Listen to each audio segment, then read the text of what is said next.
This show brought to you by Circle of Seven Productions, www.cosproductions.com. Please be sure to subscribe and welcome to our circle.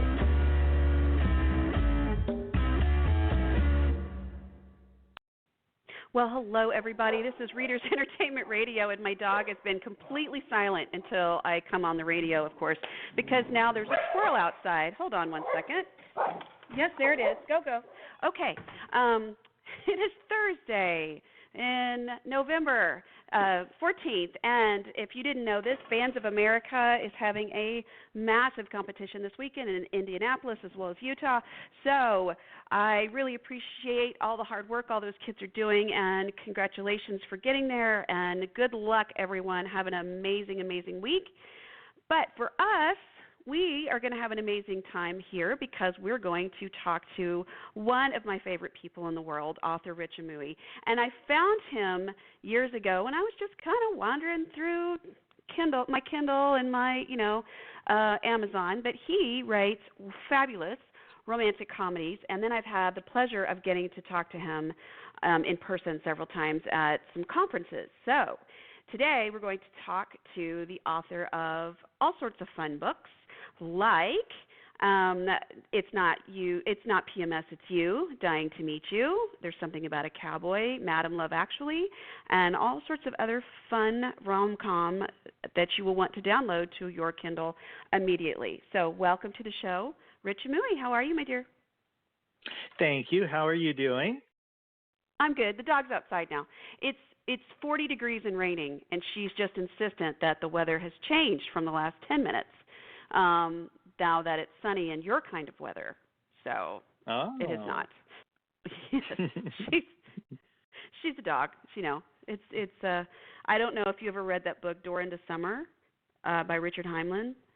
But there's a guy in it who's got a cat named Pete, and the cat, there's 8 doors in the house, and the cat goes to every single door when it's bad weather, waiting for the door into summer.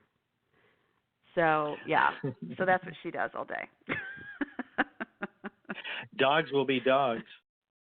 They will. And and characters are fun to write like that because because you have a lot of really fun characters in your books. And so you started writing not too terribly long ago because you had done some other cool, fun stuff before you became a full-time writer. Yeah, I did have a fun career on the radio as a radio personality DJ that was 33 years, and yeah, that was definitely a lot of fun, and I love music, so I think that's probably one of the best careers you can choose if you love music. Oh, for sure. And you've done all sorts of events. I mean, you've also done DJing for weddings and I don't want to say weddings and funerals because I don't think people have a DJ for a funeral, but although it would make a very interesting story. So there you are. Actually, I've done three funerals, I think. When I did them, they called them celebrations of life. And so what I would do is I would go and play the favorite music, all the favorite songs of the person that passed away, and then they would talk about positive memories, and there was food and stuff like that. So it was more of a positive take on somebody passing away. Was it when the ones that you did? Was it something that the person who had passed away, had died? Had they been part of that decision making? Like, say they were in hospice, or they knew something was coming, or was it something the families knew what music they wanted, or was it something the families had put together? I mean, what kind of mix of different things did you see? I think on one of them, if I recall correctly, the person who passed away said, get rid of your sad faces. My time is coming, and I want you to celebrate all the fun memories that we had together. So they did exactly what she requested and put together collages of fun pictures and all of her favorite songs. She was a Beach Boys fan, so I played a lot of Beach Boys music, and they talked about a lot of the positive things in her life. And the other one I did, they just decided to go that route instead of going the other route, the other way of doing a service in a church or at the cemetery. They just decided to make it a celebration of life, of the person's life, and all they accomplished, and all the hearts that person touched. Wow. I mean, I can imagine initially, if no one had ever been to something like that, it would be a little, people would approach it kind of cautiously. It's like, do we, have fun? Do we dance? Do we all? But I mean, I would think by the end of the event, people understood that it truly was a celebration of life that the person had hoped it would be.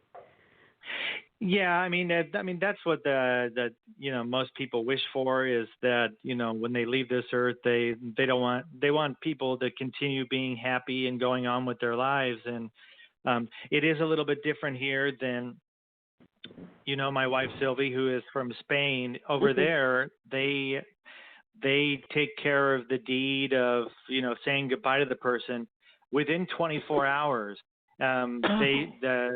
It's planned the very next day after a person dies, and what's complicated with that is it doesn't matter if there are family members who are on vacation out of the country. Most of them will miss their own parents or family members' funeral because it's always done, almost always, the very next day.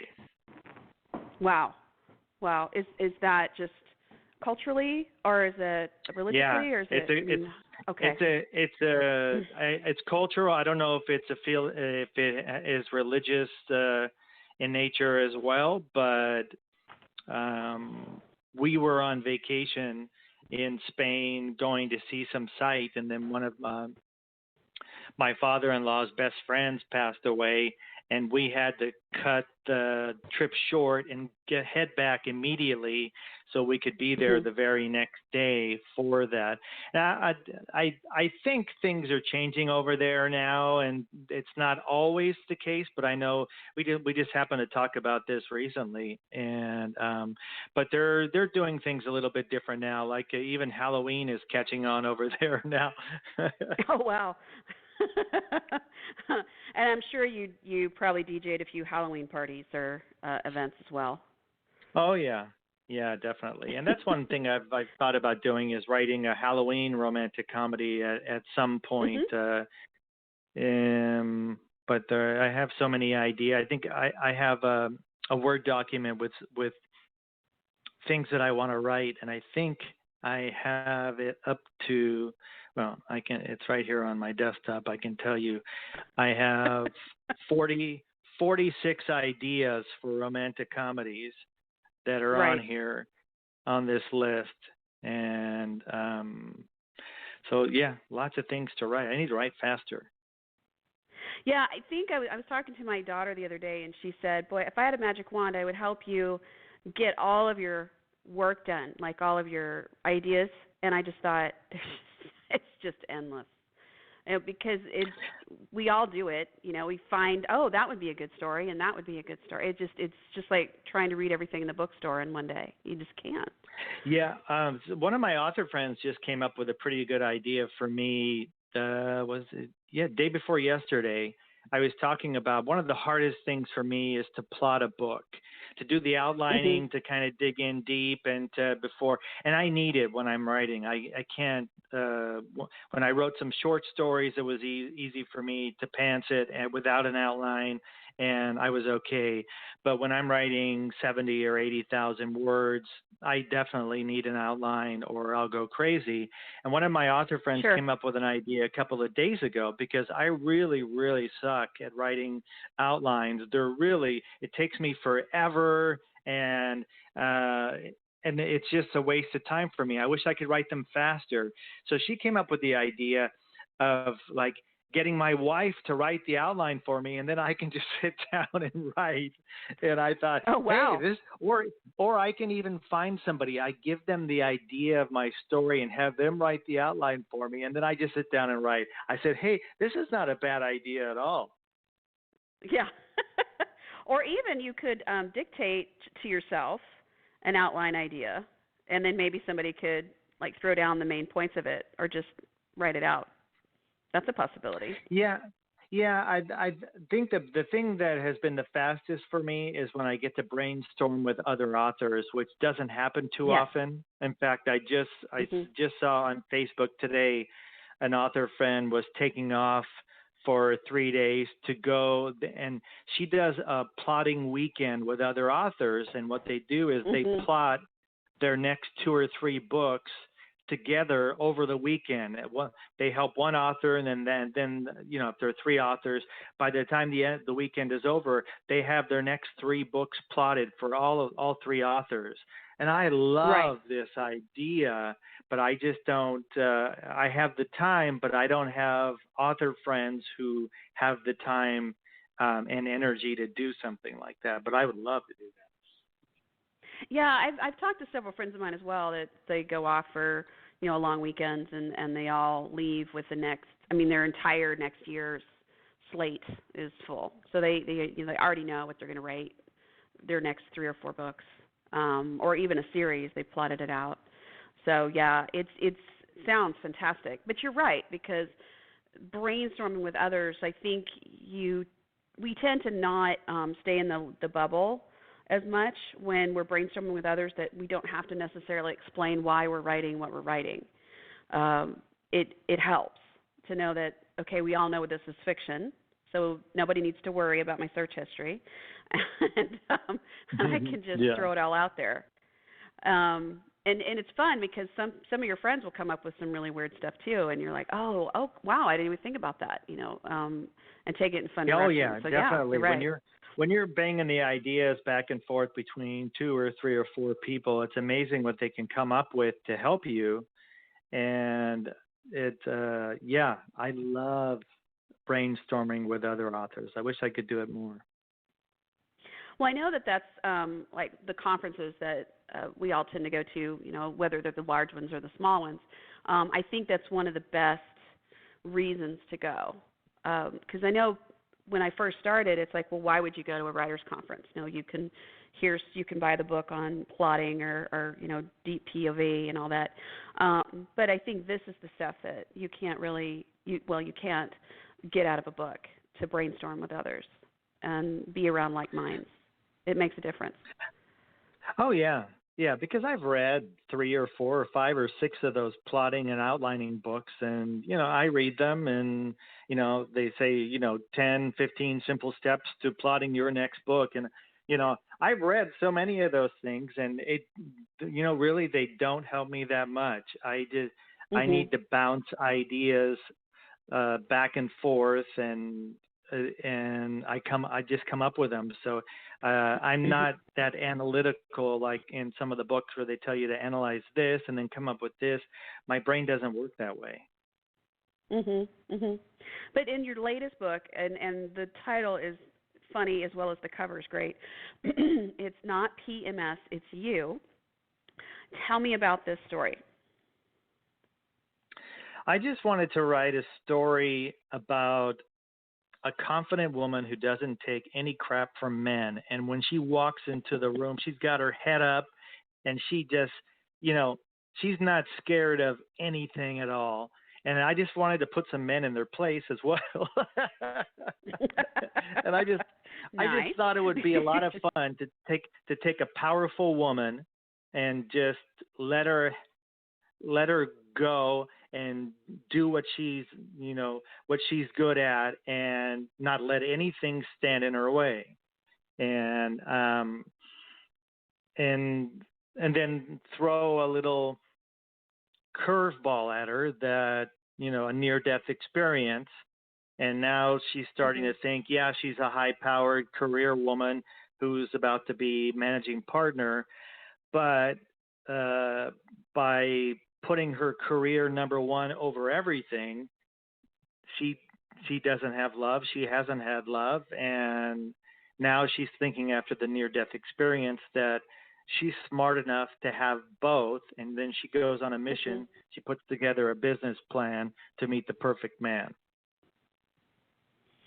And it's interesting that it's you weave it to where it's not just she just has an epiphany one day walking down the street. I mean, something really happens to her to make her see, is this the direction I want everything to go? And then it is, but I want to add this other layer versus instead of, which we've seen a lot of shows do this.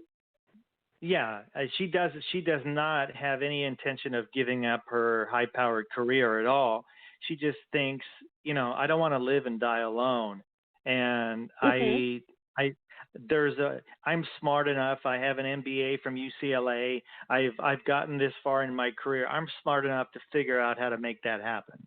And so this is her journey of looking for the man and making a list of the perfect man, which the part of the fun for me is I get to write all of these horrible dates that she goes on. Because she thinks she knows, the man that's perfect for her, but she's all wrong about that. She's smart in her career, but the man she thinks she needs is totally opposite of what she has on paper. And that's part of the fun from my point of view is writing. I like to torture my characters a little or a lot. And so I give her a good dose of that before she has her happy ending.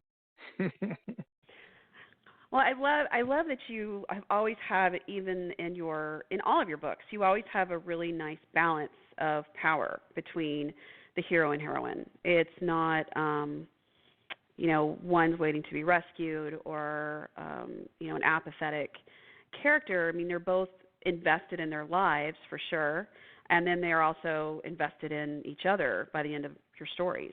Was that something you had always wanted to write, or was that something you thought, well, I'll just try it? Or what was the process of you getting to this point with your book or books? I think my characters, I've always had my characters that they're, deep down they're good, decent people, and just along the way they've made some poor decisions here or there, and they're not perfect, and sometimes they lose focus, and those things need to be corrected at some point, and at some point they come to the realization that, this is not for me. I need to do this or I need to do that. And the one thing that I haven't done is I don't have characters who have been walked over all over. I don't like I don't like weak characters. I don't mind that they have imperfections, but I don't like the woe is me character. I've got nothing. Oh, nothing goes my way.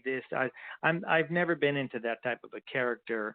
I want them to have positive things in their life, but I also want to give them the imperfections and things that they can change and for the better.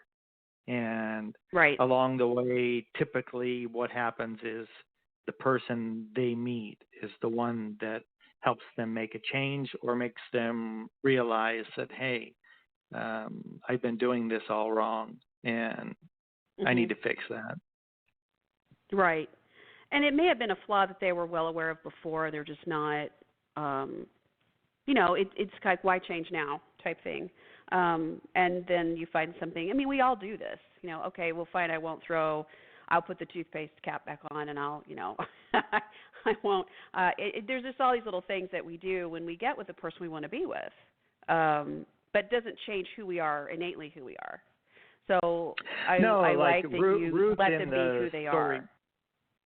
Yeah, like for instance, in It's Not PMS, It's You, Ruth knows exactly who she is, and she has purposely maneuvered her life in a way to put her career number one. It's not that she's hated men or that she's had horrible experiences with men. It's just she put them in second behind her career, and she wanted to go to the top in her career. And so she never really had issues with men per se, like horrible experiences that scarred her, so she doesn't want to date, or she doesn't think that she'll ever fall in love. Mhm. She just had her career was her priority, and and one of the things for her was she didn't want to get distracted, and feelings equal distraction. So for her, Sure. she knew that if she got involved with somebody, that she would head down the wrong path. It would take her focus off Mhm. of her career, and then she wouldn't be able to achieve her career goals. But in the end, she Mhm. figured out a way to, she after the near death experience, she said, "I'm smart enough to figure this out and have both." Right. Right. So you've got it's not PMS, it's you, but you've got all these other delightful stories as well. I mean, there's something about a cowboy. You've got Board of the Rings, which is fabulous. And you have a holiday title, Kiss Me in the Snow. And you Hmm. talked about doing potentially a Halloween one. But do you have a Valentine's themed one? Because we've got Christmas coming up, and then we're going to be shooting right into Valentine's. I've tinkered with the idea of having a Valentine's Day romantic comedy, and it's on Mhm. my list. I do have We're a potential 40 plus. story. Yes. Yeah, there's one in there that's a Valentine's. The one I'm leaning towards right now, and I've never done it, and it will be a little more work for me because it's a little more complicated, is I want to do a modern day time travel romantic comedy. And Okay. I've never done one, but that it's been on my radar for a while. I'm a fan of the movie Groundhog Day, Mhm. and there was even a movie. I don't know if that was a couple of years ago now. I'm not good with time. It could have been 5 years ago, but it's actually called About Time with Rachel McAdams, and Mhm. it was a great modern day time travel romantic comedy that I enjoyed a lot. So I'm kind of leaning in that direction right now for my next one, which I have to figure out here pretty soon because Mhm. um, I don't like to have too much time in between the books. Right. And are you writing something right now? Are you deciding what to write right now? I'm working on something slowly, and it's not a Mhm. romantic comedy. It's actually Okay. it's more women's fiction. It's drama, and it's the story of my mom's life. That's right. We've talked about this a few times. And your So mom sounds like I a have tremendously strong woman. oh yeah, she's been through so much drama that I have a feeling when I'm done with that book, it's going to probably make it into a Lifetime movie or something because it's pretty. There's some pretty serious stuff in there that goes on in her life. I'm Mhm. still amazed how she got through what she had to go through and where she is today. So that's something I'm working on. That's a little more complicated because of all of the things that happened in her life, all the information I have, and trying to weave that into a creative fiction story Mhm. that's based on a true experience. It's complicated. So I'm not Sure. working on it full time, and I am just like when I was writing It's Not PMS, It's You. I was working on the other book at the same time, but putting more focus on the romantic comedy than the other book. So how do you balance that? Because you've got two very different stories that you're telling. And so when you have two projects going on at the same time, how do you switch brains for that? That's actually not that difficult since they are so different. If I was writing two romantic Mhm. comedies at the same time, that's where I think my brain would get into trouble just because of the characters. And since I'm writing humor and quirky characters, I think that's where I would get into a lot of trouble if I tried to write two romantic comedies at the same time. Since these are so different, in my mom's story, there is no humor at all. It's complete drama. You know, there are some positive things that will happen in the story. Where she ends up in the end is, you know, she had to go through a lot of stuff, but there is a light at the end of the tunnel, and so I do have that, but they're so completely different that it hasn't been that difficult to separate them. I've even been toying with the idea of writing a mystery, and if I do, I'm not sure if I would write it at the same time as a romantic comedy, but they are completely different, so I don't think that'll be too much of an issue. So you've got your mom's story. You're working on another romantic. You're deciding on which next romantic comedy to write, and you are, you know, you write full time. I mean, what are some other things that you do to get inspiration when you're out and about? I mean, are you always looking, or is it just one of those things where you say, oh, you know what, I could put that in there? I mean, do you just tuck it away? How do you collect your information for your stories? I mean, like this list that I have of my stories that I want to write in the future, and sometimes I'll remove something there after a while. It popped into my head. Let's say I was at the beach, and I thought of doing, for instance, I had an idea when I was on the beach of doing a Christmas story, but the heroine and the hero, they met in Hawaii in Christmas, and it was 80 degrees. And I had that idea for a while, but then I thought to myself, you know what? Most people who want to read Christmas stories want to read about the snow and the Christmas trees and the presents and the different things. So Hawaii, it's not going to feel like a Christmas story, really, if I set it in Hawaii in December. So, for instance, I had that idea for a while, and then I removed it from my list because I thought, no, when people want to read Christmas stories, they want to read about Christmas, and not always, but most of the time, there should be some snow there somewhere. Right. Unless you're in, the Southern Hemisphere, then it's a very different Christmas. I had a friend of mine. But I don't see those too often on the Christmas list. I don't see Southern Hemisphere Christmas stories on the. Right, that's fair. I remember a friend of mine years ago was in Sydney for a year and a half, and she said Christmas was very weird for her because she was actually from Denver, and so she was there, and it was their summer. So she said everybody got pool supplies for Christmas and, doing barbecues on the beach and everything. So she said it was very different, but I mean, it was great. It was just different. I would love that. I would love to go to Australia for Christmas or some place in the Southern Hemisphere. I just don't think it would make the greatest story for a Christmas story, that, an author is trying to sell this story in November or December.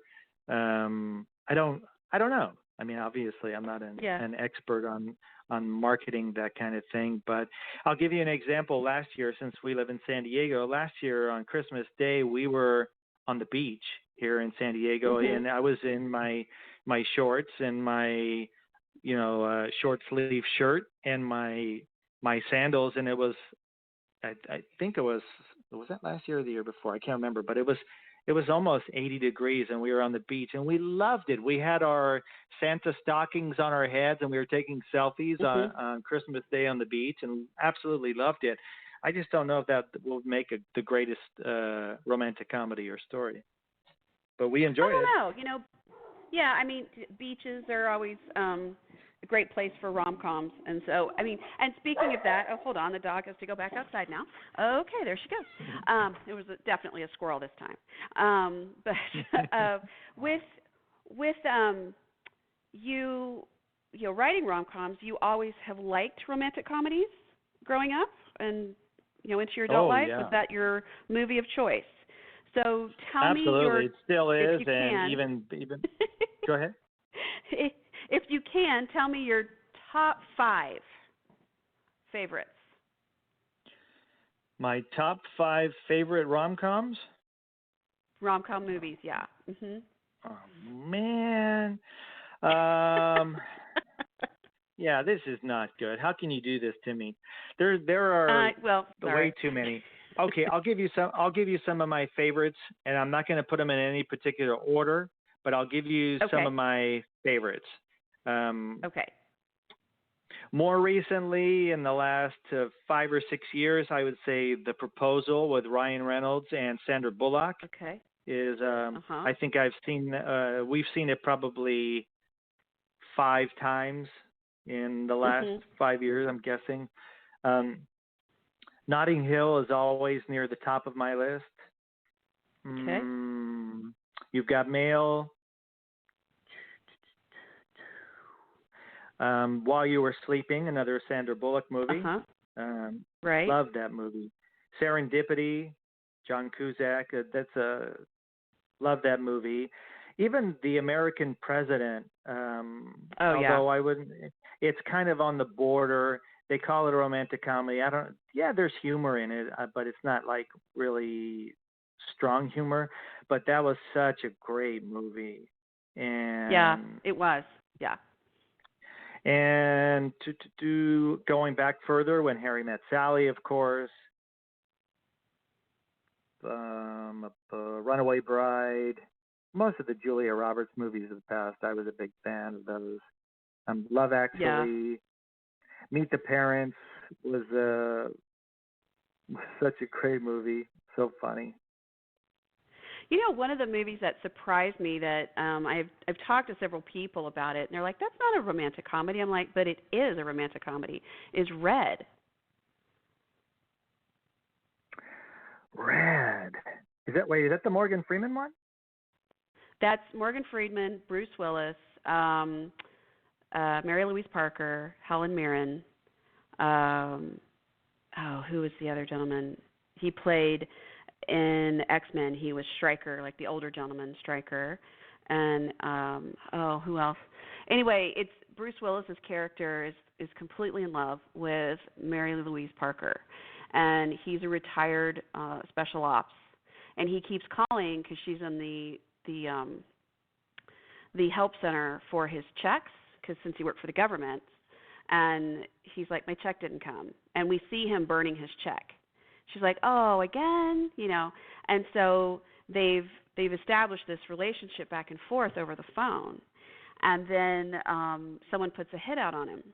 So he realizes they've been monitoring his phone calls, so he goes to get her to protect her, and the whole time that's what he's doing. And then you bring in these characters like Morgan Freeman and John Malkovich, and Carl Urban plays the CIA operative trying to locate him. He's not the one who's putting the hit out on him. So it's this, but the whole point is him keeping her safe.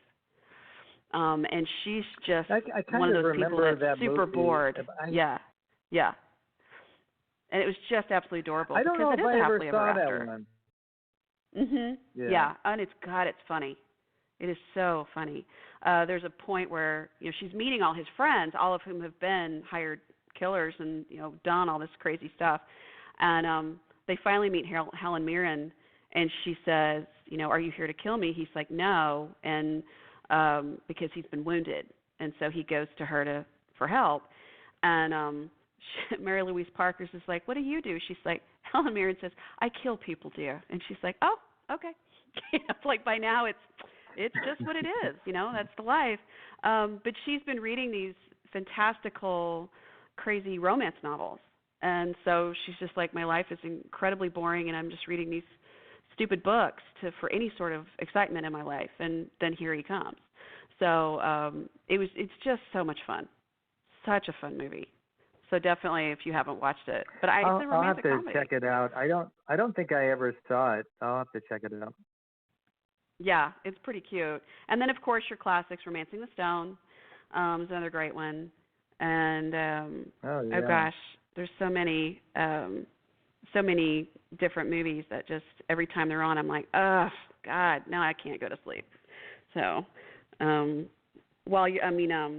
Sleepless in Seattle, that was another one. That was wonderful. Yeah, we've definitely seen that one. It's interesting about that film because I've enjoyed that that movie many times. And I always think about it when it's labeled as a romantic comedy. I always think, how much humor was really in that movie? I think there were some really good. I don't think there was. The message was strong. There were a couple of cute scenes. What's that? I think it's you're right. It's probably more of a dramedy in the sense of they're dealing with some heavy topics. Him being a widower and missing his wife, and trying to reestablish a life with his son. But yeah, I think that it's more of a. I don't know if it'd be romantic comedy versus more of a. It tugs at your heart more, because they don't meet till the end. Sorry, anybody who hasn't seen it, because they don't. But I mean, it's worth watching the journey. You spoiler, you. I mean, it's only been around for how many years has that movie been out? 20, almost 20 years. More than at least 20 years, because it was in the early 90s, right? I don't remember. I just, but I do think about that often. That I think it's listed on a lot of romantic comedy lists, and I've even done a couple of polls online when I was doing a contest, or I'd say name your favorite romantic comedy, and almost always Sleepless in Seattle would come up for somebody, and it always pops in my mind: is it really a romantic comedy? I'm not saying it's I love the movie. But I don't know if it's really a romantic comedy, though. Yeah, I think it's more of a dramedy. I think you're right. Yeah. Well, I mean, like Under the Tuscan Sun, I love that movie, but it's more of a women's fiction type story, because she does end up with a happily ever after, but it's just not the one we were all expecting for her. There's and it's wonderful. Chocolat for sure is, but you have, all sorts of them that just are just absolutely delightful and fun. 10 Things I Hate About You, that's a classic. Kiss Me, Kate, or Taming of the Shrew. Yeah. And I love that one. I thought it was a wonderful take on Taming of the Shrew. And every time I see that story, I think of my daughter, who I had gotten these kids' versions of Shakespeare books, and she's like, well, I'm going to read Romeo and Juliet because everyone's talking about it. And she was about 4th grade. And I said, okay. And so she came to me about halfway through it and handed it back, and she said, these kids are stupid. I don't want to read this.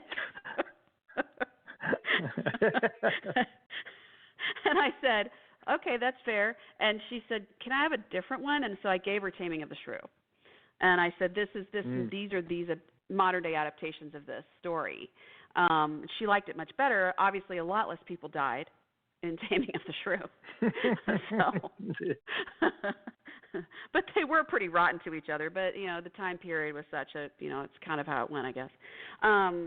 So you are working on your new books, and then but what are you reading? What do you read for inspiration? What's on your to be read pile? Let me see. What I'm reading right now is okay. Let me see if I can remember the title correctly. It's My Big Fat Fake Wedding by Lauren Landish. Mhm. And that right now, if you look on Amazon, it's one of the top 20 books in the world right now. It's actually at number 20. I typically read what I write because I like, I love romantic comedy so much. I'm always looking for a romance with humor. Not always do I find something. Sometimes I'll skip over into something else, but for the most part, I'm always looking for something like that. And it's interesting that you do, because a lot of times people say they don't read what they write. So just because it's a different thought process, but you read it as for inspiration as well as just escapism. Yeah, I love romance with humor so much that I crave it. Even on, each week we look at the the movie listings on Hallmark and on Netflix and on Amazon Prime, and I'm just hoping that a new romantic comedy is coming out. I see, like, next week there's a new one on Netflix, the Night Before Christmas, but night with a K. It's a time travel, Christmas movie. And so that, I have that on my calendar that, hey, next week we're going to watch that. So I'm always looking for fun, uplifting, more on the positive side stories, romance with some humor. That's my thing.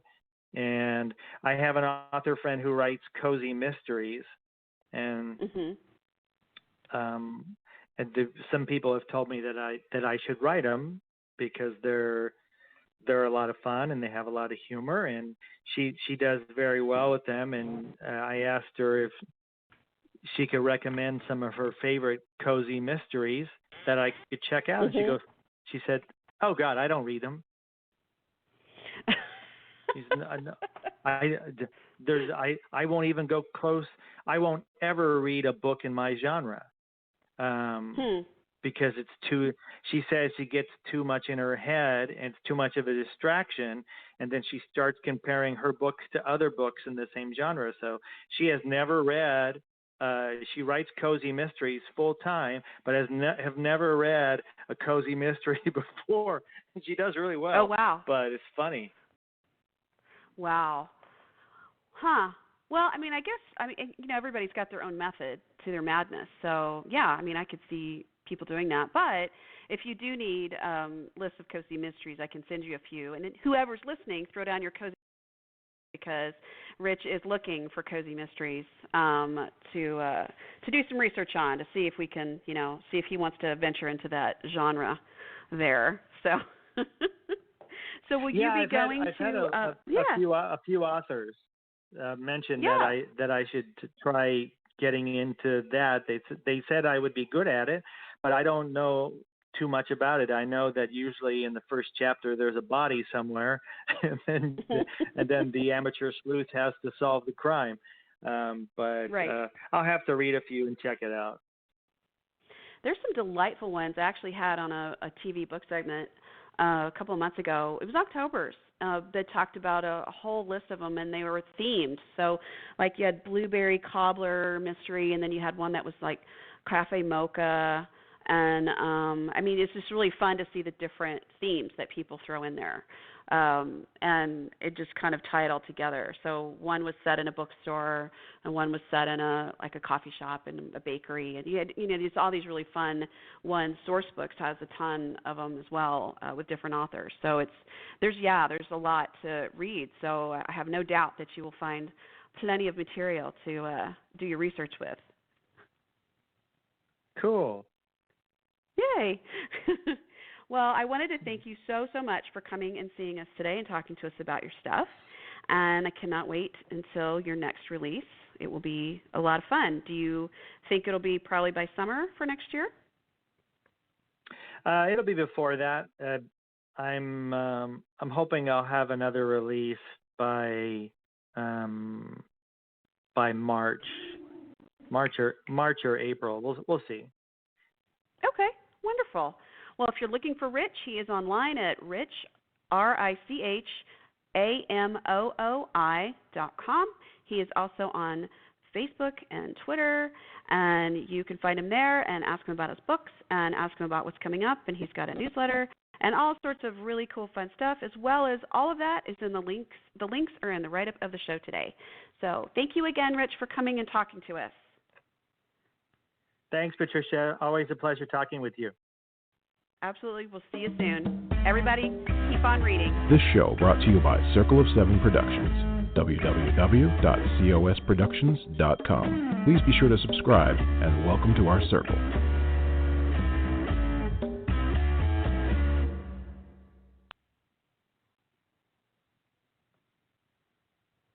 From the excitement of nominations to the applause after the opening of an envelope at the big award shows, The Hollywood Reporter is your source for the inside scoop on the moments leading up to and celebrating the wins of your favorite films, actors, and all the people that made them.